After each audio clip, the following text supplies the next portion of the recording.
snapped back to reality. Devon shook her head back to the present. She looked around her room. My God, how had it gotten into such disarray? She could blame Christian, isn't that what she always did? Blame someone else for her circumstances. She could easily shake her fist up at the sky and curse his name under her breath as she began the daunting task of sitting down and checking her bank account. But what good would it do? She didn't even know where he was anymore.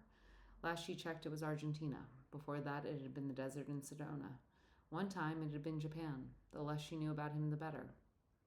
It was a specific type of pain when she opened Instagram and saw him jaunting across the globe. She sighed and looked around once again. What would Christian think of her now? The plant she purchased with so much hope sat on her windowsill, dying a slow, painful death. Her college diploma was shoved somewhere under her bed along with a photo album she painstakingly made each year. Hey, Devon, Dad and I are going out. Do you want to come? Her mom, Joan, peeked her head into the room. What in the world? Joan looked around and sighed. Devon, if you're going to continue living with us, can you at least pick up your clothes off the floor? I was looking for something.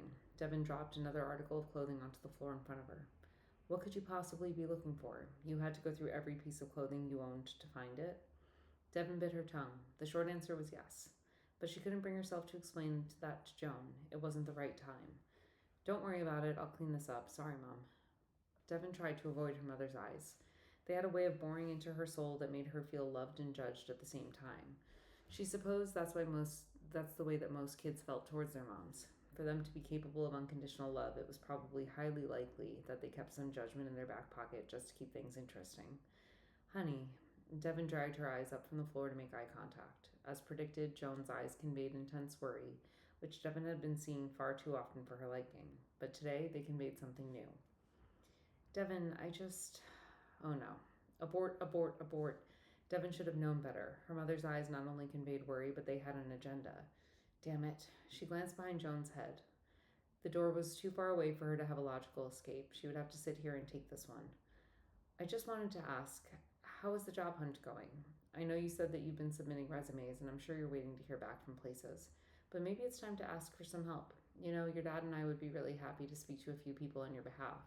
I'm sure you could always call up Rosie and see if she has anything available. There's no shame in going back. Devon could feel her mom's eagerness. The way she was trying to connect with her made her head hurt. It wasn't Joan's fault her daughter was a fuck-up. Her parents had done everything right.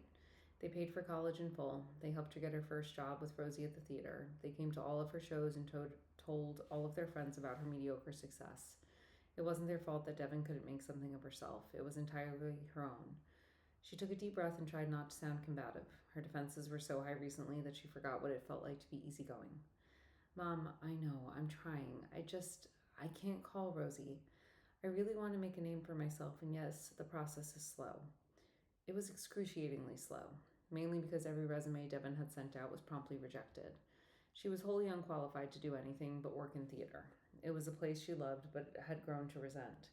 Any feelings of positivity she once carried had been replaced with the bitter, burning sensation of shame rising up in her throat. No, she wouldn't go back. She couldn't.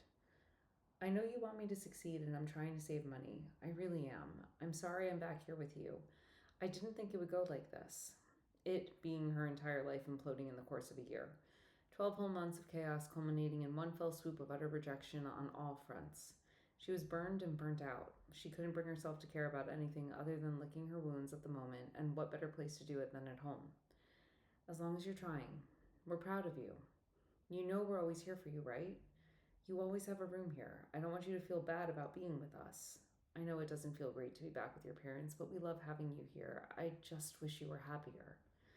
She gave Devon a hug, one of those tight squeezes the air right out of you hugs. I love you more than you could possibly know, she whispered into her ear. Devon squeezed her fist into a tight ball and reached her arms around her mom in return, not releasing the tension. If she did, she would crumble. She wouldn't be able to piece herself back together. She hugged her mom and squeezed her hands tighter and mustered up all the courage she had to say, I love you too. She ignored the pain she felt when she let her mom go. She purposefully ignored the feeling that she had hurt her mom by waiting 30 seconds too long to say, I love you back. She ignored the fact that happiness had been an elusive emotion for the last 12 months. At this point, she was unfeeling to almost everything, and that scared her so much more than any feeling she had ever felt before.